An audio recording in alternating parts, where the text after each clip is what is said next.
একজন ব্যস্ত গৃহিণীর জন্য সন্ধ্যার সময়টা যেন আক্ষরিক অর্থে একটা যুদ্ধক্ষেত্র। একদিকে সারাদিনের ক্লান্তি, অন্যদিকে রাতের রান্নাবান্না, বাচ্চাদের পড়াশোনা আর সংসারের হাজারটা কাজ। জীবনটা মাঝে মাঝে বড্ড একঘেয়ে আর ক্লান্তিকর মনে হতে পারে, বিশেষ করে যখন প্রতিদিনের চেনা চকে নিজেকে আটকে রাখতে হয়। মনে হয় এত খাটুনি শেষ কোথায়। কিন্তু সত্যি বলতে এই ছোট ছোট লড়াইগুলো একদিন বড় কোনো সাফল্যের রাস্তা তৈরি করে। সবসময় বড় কোনো অর্জনের জন্য অপেক্ষা করার দরকার হয় না। আজকের দিনের একটা কঠিন কাজ শেষ করতে পারা, একটা রুটিন ঠিকঠাক মেনে চলতে পারা বা শত ব্যস্ততার মাঝেও নিজেকে শান্ত রাখতে পারা, এগুলোও এক একটা বড় জয়। বিসমিল্লাহির রহমানির রহিম। হ্যালো এভরিওয়ান, আসসালামু আলাইকুম সবাইকে। স্বপ্ননূরের সংসারে নতুন একটি লাইফস্টাইল ব্লগ ভিডিওতে আপনাদের সবাইকে আরও একবার ওয়েলকাম করছি। কাছে দূরে যে যেখান থেকে আমার আজকের ভিডিওটি দেখছেন, আল্লাহ তাআলার অসীম রহমতে আপনারা সবাই ভালো আছেন। আমরা আলহামদুলিল্লাহ ভালো আছি। আমার ভিডিওর কথা এবং কাজ কোথাও কোনো অংশ যদি আপনার একটু হলেও ভালো লেগে থাকে, তাহলে প্লিজ একটি লাইক দিয়ে ভিডিওটা কন্টিনিউ করুন। এখানে অনেকগুলো গরুর নলি দেখতে পাচ্ছেন। নলি বলতে আসলে এগুলোকে খুরা বলা হয়। তো যে বড় সাইজের খুরাটা দেখেছেন ওটা আমার বোনে দিয়েছিল আমি গ্রাম থেকে আসার সময়। আর যে ছোট ছোট ছোটগুলো দেখতে পাচ্ছেন ওগুলো হচ্ছে আমার মামার বাসা থেকে দেওয়া হয়েছে। মানে কসাইরা এমনভাবে কাটছে এটার ভিতরে মনে হয় যে কিছুই নেই, তারপরও আমাকে দিয়ে দিয়েছে, আমি নিয়ে এসেছি কারণ এগুলো খেতে অনেক বেশি মজার এই জন্য। তো এগুলো তো খুলতে হবে, তো খোলার জন্য হচ্ছে আমি প্রেসার কুকারে দিয়ে সিদ্ধ করে নেব। তো সাথে একটা লেবু দিয়ে দিয়েছি বড় সাইজের, যাতে করে ঘরে কোনো ব্যাড স্মেল না ছড়ায়। প্রতিদিন সন্ধ্যার পর একজন ব্যস্ত গৃহিণীর জীবন যেন এক অন্য গতিতে চলতে শুরু করে।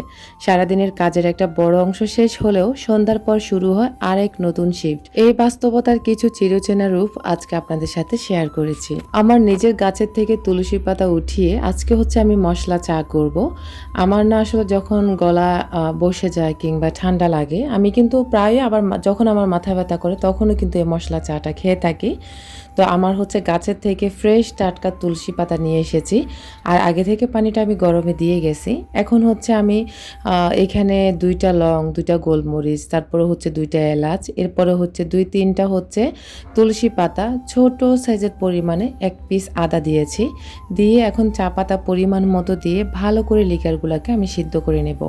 আপনার যখন মাথা ব্যথা করবে তখন আপনি চাইলে এই চাটা করে খেতে পারেন, অসম্ভব রকমের উপকার করে, বিশ্বাস করেন। তো সাথে কিন্তু আমি যখন লিকারগুলো সিদ্ধ করি পাতা দিয়ে, তখন কিন্তু আমি চা পাতা অলরেডি দিয়ে দিই, চা পাতা না, চিনি দিয়ে দিই, যাতে করে লিকারের সাথে চিনিগুলো ভালো করে সিদ্ধ হয়ে যায়। আর চিনিগুলো যখন সিদ্ধ হয়ে যাবে তখন আপনার চা কিন্তু আর পানসে লাগবে না, খেতে কিন্তু অনেক মজার হবে। এই যে আপনাদেরকে দেখাই, এখানে হচ্ছে আমি আদা কেটে নিয়েছিলাম। তো আদাগুলো তো আপনারা গত ভিডিওতে দেখেছিলেন, আমি আদা কেটে রেখেছিলাম। ওই আদাগুলো এখন আমি সন্ধ্যার পরে ভিজিয়ে রেখেছি সুন্দর করে ধুয়ে। তার আগে আমি আপনাদের জন্য চাগুলা করে নিই। আপনাদের জন্য না, সরি, আমাদের জন্য আর কি। তো যাই হোক, আমার কথার ভিতরে অনেক অনেক ভুল ভ্রান্তি হয়ে থাকে, এটা আমি কখনো অস্বীকার করব না। আমি সবসময় স্বীকার করি আমার কথার ভিতরে অনেক অনেক ভুল হয়।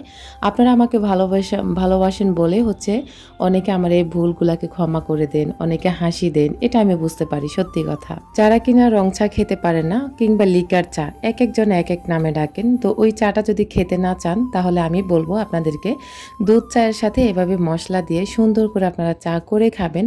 আর হ্যাঁ, অবশ্যই যখন আপনাদের মাথা ব্যথা করবে কিংবা মাথা ধরে থাকবে বা ঠান্ডার সমস্যা থাকবে, তখন আপনারা এই চাটা করে গরম গরম খাবেন, দেখবেন আপনার ইনস্ট্যান্ট একটা আপনি আরাম পাবেন ইনশাল্লাহ। এটা আমি নিজে হচ্ছে ট্রাই করেছি, যার কারণে আপনাদের সাথেও শেয়ার করেছি। আপনাদের সাথে ইচ্ছা করে অনেক কিছু শেয়ার করতে, কিন্তু আপনারা ইদানিং আমার ভিডিওগুলো দেখেন ঠিকই, তবে কিন্তু লাইক দিতে চান না, শেয়ারও করতে চান না। তার জন্য না আপনাদের উপর আমার অনেক রাগ আছে। জানি না আপনারা আমাকে কতটুকু ভালোবাসেন, তবে এটা আমি বিশ্বাস করি আমার প্রিয় মানুষগুলো কিন্তু আমাকে অসম্ভব রকমের ভালোবাসে। আমি একদিন ভিডিও না দিলে আমাকে ওনারা অনেক বেশি মিস করেন। তো এরা হচ্ছে আমার আত্মার সম্পর্কের মানুষ, যার কারণে আমাকে সব সময় এরা অনেক অনেক সাপোর্ট করে থাকে। বিকেলে একটুখানি চা পানির বিরতি শেষ হতে না হতেই সন্ধ্যার আজানের পর থেকে রাতের রান্নাবান্নার প্রস্তুতি শুরু হয়ে যায়। রাতের মেনু কি হবে, ফ্রিজ থেকে কি বের করতে হবে, এসব ভাবতে ভাবতে রান্নাঘরে ঢোকার সময় হয়ে যায়। যাদের স্কুল পড়ুয়া সন্তান আছে তাদের জন্য সন্ধ্যার পরটা সবচেয়ে চ্যালেঞ্জিং। বাচ্চাকে পড়তে বসানো এবং পড়া আদায় করা, তাদের স্কুলের হোমওয়ার্ক বা পরের দিনের ক্লাসের প্রস্তুতি ঠিক আছে কিনা তা তদারকি করা, পাশাপাশি বাচ্চার হাজারো বায়না আর দুষ্টামি সামলানো, গোছগাছ আর রাতের খাবার। শুধু রান্না করলেই তো হয় না, ঘরদোর গোছানোর একটা পর্ব থাকে। বারান্দা থেকে শুকানো কাপড় এনে তা ভাঁজ করে আলমারিতে তোলা, ডাইনিং টেবিল গোছানো এবং সবাইকে সময় মতো রাতের খাবার খেতে দেওয়া। রাতের খাবার শেষে আবার পুরো রান্নাঘর পরিষ্কার করা এবং পরের দিনের জন্য কিছু গুছিয়ে রাখা।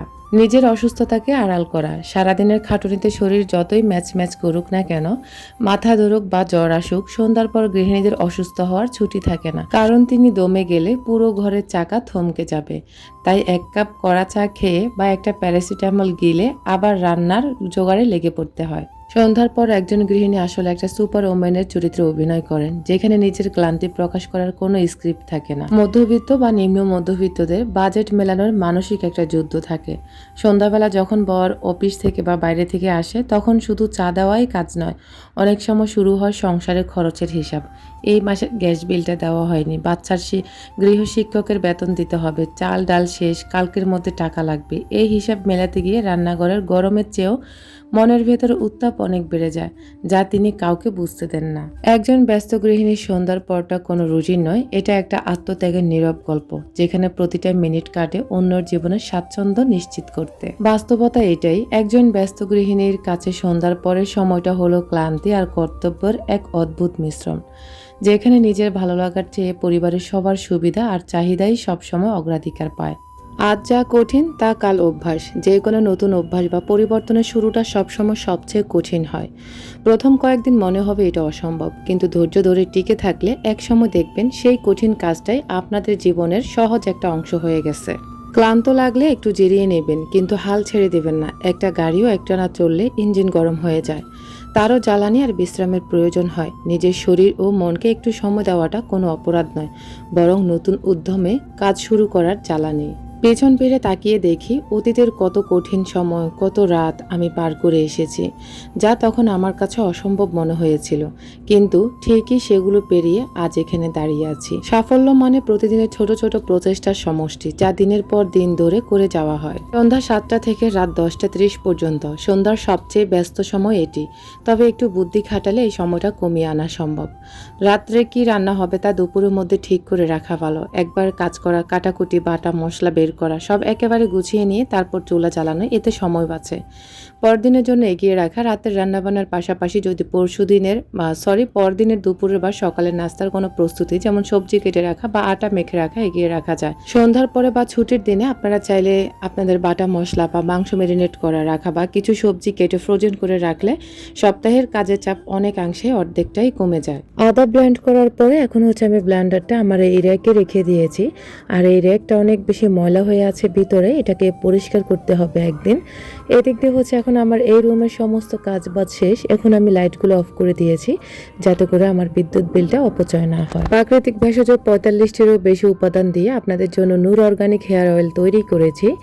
আপনারা আমাকে খুব বেশি ভালোবাসেন, যার কারণে আপনাদের জন্য নিখুঁতভাবে একদম কোনো ধরনের কোনো কেমিক্যাল ছাড়া বা কোনো ভেজাল ছাড়া একদম বলা যায় আপনাদেরকে খাঁটি উপায়ে একদম 100% 100% কোয়ালিটি আমি দিতে পারবো আমার তেলে।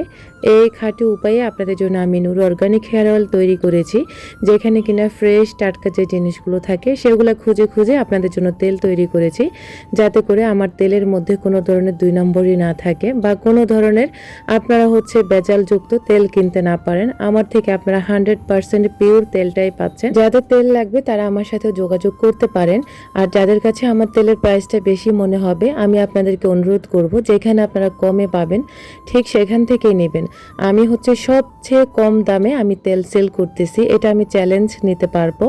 আপনাদের যেখানে ভালো লাগবে আপনারা সেখান থেকে নিয়ে নেবেন। তো যাই হোক, তেল সংক্রান্ত কোনো কথা, কোনো বিস্তারিত জানার থাকলে আমার ইমো হোয়াটসঅ্যাপে নক করবেন, অথবা সরাসরি ফোন দিয়েও আপনারা অর্ডারটি কনফার্ম করতে পারেন। এখন চলুন আপনাদের সাথে শেয়ার করি। ওই যে আমার খুঁড়াগুলো দেখেছিলেন, আমি প্রেসার কুকারে দিয়ে সিদ্ধ করে পরিষ্কার করে নিয়েছি। আর এখন এগুলাকে আমি ভালো করে ওয়াশ করে নিয়ে আমি সকালে যেহেতু খাবো, মানে নাস্তা করবো আমরা এগুলো দিয়ে, তো আমি রাতে রান্না করে নিচ্ছি। আর আসলে নলি রান্নার প্রতি আমার তেমন কোনো অভিজ্ঞতা নেই, আমি যেভাবে রান্না করেছি বা যেভাবে রান্না করি সেটাই আপনাদের সাথে শেয়ার করেছি। আমি আপনাদের কাউকে রেসিপি শিখাই না বা হচ্ছে আমার নলির রান্নার প্রতি কোনো ধরনের অভিজ্ঞতা নেই। আমার নলির রান্নাটা আজকে হয়তো বা আপনাদের কাছে ভালো নাও লাগতে পারে, তবে একান্ত আমি যেভাবে রান্নাবান্না করি সেটাই আপনাদের সাথে শেয়ার করার চেষ্টা করি।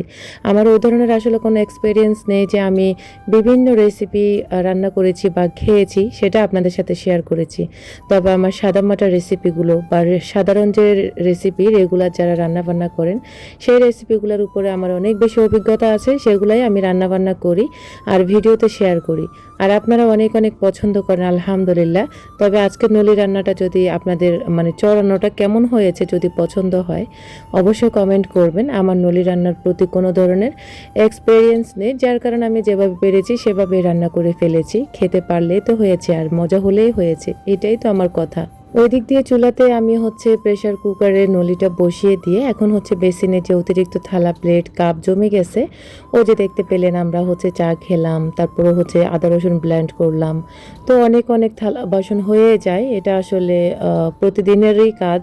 এটা যে কতবার করতে হয় এটা শুধু একজন গৃহিণী ছাড়া কেউই বলতে পারবে না। তো আমি হচ্ছে এখন সবগুলা হচ্ছে থালা প্লেট কাপ পিরিচ যাই হোক না কেন ওগুলো হচ্ছে ক্লিন করে নেব। অনেক আপুরা বলেন আমি হচ্ছে সাবান বেশি খরচ করে ফেলি। আসলে আমার মনে হয় কি, সাবান যদি এরকম করি সাবান দিয়ে যদি থালা প্লেট ধোয়া না হয় সেক্ষেত্রে থালা প্লেটের থেকে একটা বাজে স্মেল থাকে, আর আপনার থালা প্লেটটাও আমার মনে হয় না ভালো করে ক্লিন হয়েছে। আপনি দেখবেন যে ঘরে থালা প্লেট মানে অপরিষ্কার থাকে কিংবা হালকা পানি দিয়ে ধুয়ে ফেলে তাদের ঘরে আলাদা একটা ব্যাড স্মেল থাকে। তো আমি চাই না আমার ঘর থেকে ব্যাড স্মেল থাকুক। আমি যার কারণে চেষ্টা করি সব কিছু পরিষ্কার করে রাখার জন্য, যাতে করে বাইরে থেকে কেউ আসলে বলে না যে আমার ঘরে থেকে গন্ধ বলছে। আমাদের বাসা বাড়িগুলোতে কিন্তু ব্যবসা একটা গন্ধ থাকে, তার মধ্যে যদি আমরা কিছু নিয়ম কানুন মেনে না চলি তাহলে তো সেই ক্ষেত্রে আমাদের ঘরে আরও বেশি ব্যবসা গন্ধ বলবে।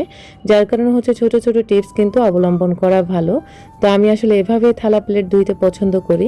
এবার যাদের ভালো লাগবে লাগলো, আর যদি না লাগে তাহলে তো আমার কিছু করার নেই। তবে সাবানের আমি অপচয় করি না, যেটুকু নিই সেটুকু দিয়ে পুরো থালা প্লেট আমি পুরো বেসিনের যত থালা বাসন থাকে সবগুলা ক্লিন করার চেষ্টা করি। আর এখন আমার সমস্ত কাপ আমি পরিষ্কার করে এই জায়গাটাতে রেখে দেব। এটা হচ্ছে আমাকে যে কত বড় উপকার করেছে সত্যি বলে বোঝাতে পারবো না। এটা কিন্তু আমি ড্রিল করে তারপরে লাগিয়েছি। আর সাইডের যে আরেকটা কি বলে এটাকে, কিছু ভয়েস দিয়েছিলাম রাতের বেলা, সেই ভয়েসগুলো খুব সুন্দর নিখুঁতভাবে শোনা যাবে। আর আমার এই ভয়েসগুলো আমি দিচ্ছি এখন দিনে দুপুরবেলা। তো আসলে যখন সময় পাই তখনই হচ্ছে একটু আধটু এগিয়ে রাখার চেষ্টা করি। আর এই যে কিচেনের এই থালা প্লেট আমি ঠিক এভাবে জায়গায় জায়গায় ধুয়ে গুছিয়ে রাখি। আর গুছিয়ে কাজ করলে দেখবেন মানসিক একটা শান্তি পাওয়া যায়। আর সকালে আমি বলবো, সকালে আপনারা যে কাজগুলো করবেন সেগুলো রাতের বেলা আগে থেকে গুছিয়ে রাখবেন। রাতে দেখবেন সব কাজ যদি গুছিয়ে রাখেন সকালবেলা আপনি ঘুম থেকে ওঠার পরে যখন কিচেনে আসবেন সত্যি কথা আপনার কাছে আলাদা একটা শান্তি লাগবে, যেই শান্তিটা হয়তো বা বলে বোঝানোর মতো না। প্রতিটা গৃহিণী যদি একটু আধটু টিপস অবলম্বন করে কিংবা কৌশল অবলম্বন করে, আমি বলবো সংসারের কাজ করা কোনো ব্যাপার নয়। এটা শুধু একান্ত নিজের কাছে, নিজের শান্তি লাগা নিজের ভালো লাগা নিজেকে খুঁজে নিতে হবে। আল্লাহ হাফেজ, আসসালামু আলাইকুম।